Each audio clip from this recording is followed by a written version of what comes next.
Welcome, everyone, to today's Explainer. I am incredibly excited to have you here today because we are tackling something that is fundamentally shifting how we build AI-driven applications.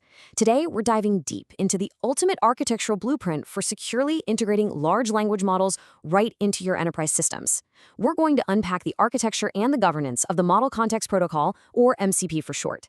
If you're a focused learner trying to get past all the industry hype to understand exactly how to put autonomous AI agents into production securely and efficiently, well, you're in the perfect place. Okay, let's dive into this. To map out your execution journey today, we've got a 6-phase agenda: legacy integration failure, protocol mechanics, enterprise data and DevOps, engineering custom servers, security threat modeling, and finally, TCO and execution roadmap. Starting with Section 1, the legacy integration failure. Before we can really grasp why MCP is such a breakthrough, we kind of have to face a stark reality about where we're at right now.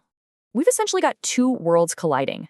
On one side, we have the brute force approach we've all probably suffered through: legacy REST wrappers. This means building these bespoke, custom orchestrators that essentially just pull massive, unformatted database dumps and inject them wholesale into the LLM. It's clunky. But on the other side is the enterprise reality. We have incredibly dynamic backend schemas and strict limits on LLM context windows. So what happens when a backend database gets even a minor update? Those rigid, hard-coded integration connectors instantly break. And this mismatch leads directly to 3 primary failure vectors that just exponentially increase our inference costs. First up is token bloating. When you inject raw datasets, all that non-essential formatting and metadata just eats up your critical context allocations. You are literally paying for useless tokens, burning right through your inference budget. Second is schema drift. As your enterprise schemas inevitably change, orchestrators fail to map LLM function calls correctly, which causes cascading codebase failures. And third, latency compounding. Think about a typical multi-turn agent workflow. It requires parsing a response, hitting a middleware API, normalizing the data, and then returning it. This linear latency buildup makes real-time execution practically impossible. So what's the fix? That brings us to Section 2, Model Context Protocol Mechanics. The solution here isn't just building better middleware. It's a completely new foundational layer. What's really brilliant here is how the Model Context Protocol establishes a standardized bilateral contract using a unified client-server architecture. It cleanly segregates responsibilities so nothing gets tangled. First, you have the MCP host. Think of environments you already use, like VS Code, Cursor, or Microsoft Copilot Studio. The host provides the execution environment and embeds the MCP client. The client, in turn, is what maintains the isolated lifecycle instances. And finally, the MCP server operates as an isolated process or microservice. It directly interfaces with your native enterprise systems and translates their states into structured, standardized schemas. The absolute magic of this architecture is the complete isolation. I mean, instead of an orchestrator needing to understand the authentication protocols and wire formats of 50 different APIs, MCP relies entirely on a structured JSON-RPC 2.0 streaming engine. Whether you're using local standard input and output streams, stdio, or long-lived network server-sent events, or SSE, the LLM dynamically queries the MCP client for available tools, prompts, and resources right at runtime. It's just an incredibly elegant decoupling. All right, Section 3, Enterprise Data and DevOps. We are now going to see how this architecture applies to real-world enterprise backends, specifically looking at Power BI and Azure DevOps. Let's look at 2 totally different deployment models for Power BI. On one side, we have the remote-hosted MCP server.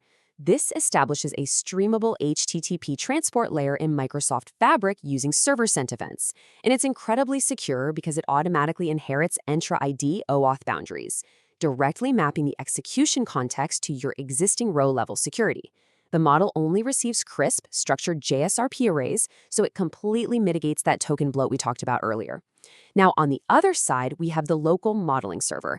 This uses local stdio to empower developer agents. Instead of dealing with those fragile, deeply nested JSON blocks that give developers absolute nightmares, the legacy TMSL format, the local MCP server allows agents to manipulate human-readable tabular model definition language, or TMDL files, directly.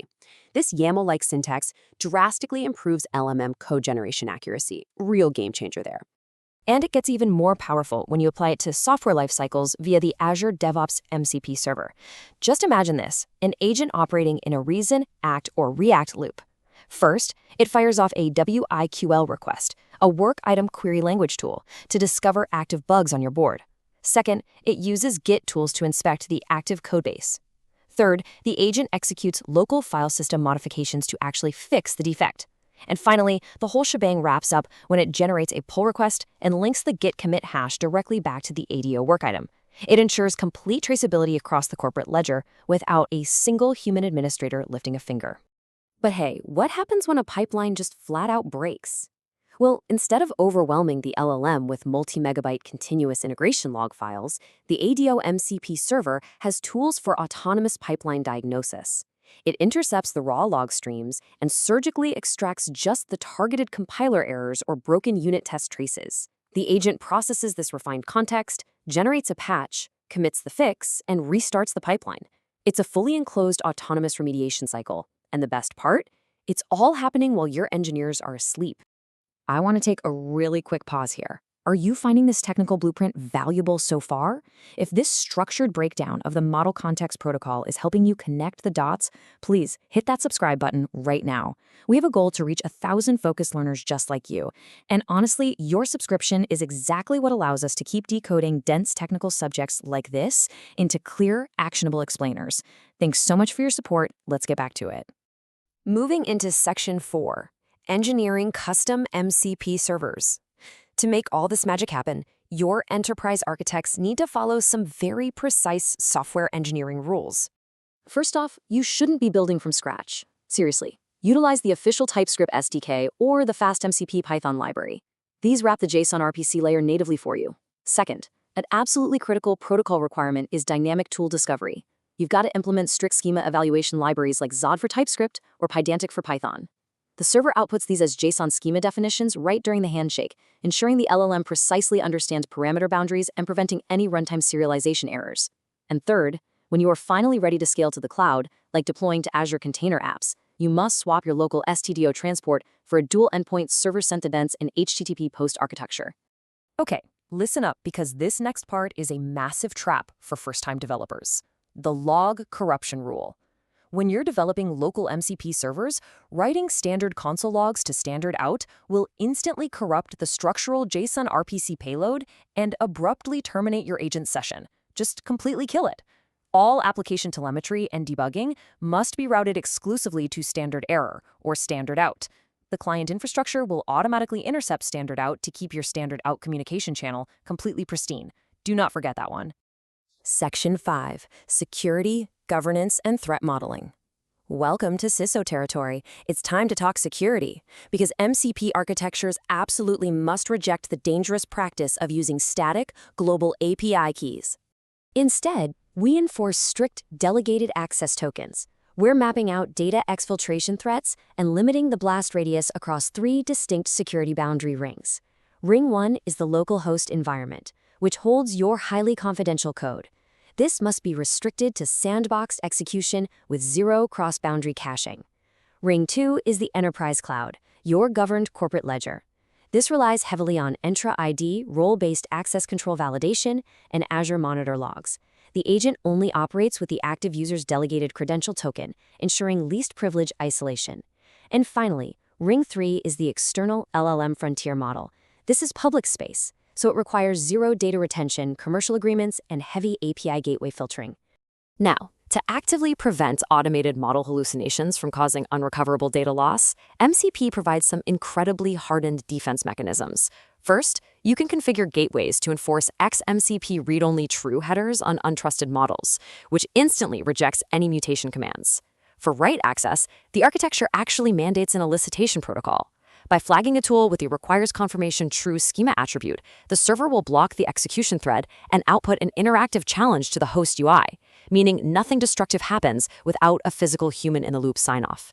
It completely neutralizes the risk of rogue AI running amok in your systems. Finally, Section 6, TCO and Execution Roadmap.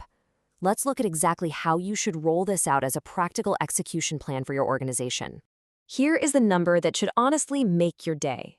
A 70% reduction. By standardizing on this protocol, organizations are seeing an estimated 70% reduction in developer onboarding cycles for agent deployment. Why? Because you completely eliminate the maintenance tail of building custom middle-tier connectors. A single MCP server instantly supports any compliant host runtime. Plus, because MCP pre-parses and filters only the relevant schema-type JSON arrays back to the client, it massively reduces your input token volume. This structural compression drastically optimizes your cloud inference expenditures across those long-running autonomous loops. It's a huge win for the budget. So how do you actually execute this? Here's the timeline. Phase 1. Over the first 4 weeks, must focus strictly on the local sandbox. Give your engineers local stdio MCP servers to evaluate local file manipulation, like TMDL, and capture telemetry via SDR. Get comfortable with it. Phase 2, weeks 5 through 8, is where you centralize your policies. You'll migrate to hosted cloud environments, deploying those custom servers as secure microservices in Azure Container Apps using SSE transport and enforcing Entra ID across the board. Then, Phase 3, from week 9 onward, demands continuous agentic red teaming. You must automatically probe the MCP boundaries with synthetic testing to verify tools correctly reject unauthorized executions. Which leaves us with this final thought. Is your enterprise infrastructure still wasting operational budget on legacy API token bloat? The Model Context Protocol isn't just some slight iterative improvement. It is the structural foundation for autonomous intelligence. It's time to rethink your integration layers. Thank you so much for joining me on this deep dive in today's Explainer. I hope this blueprint really empowers your next deployment. See you next time.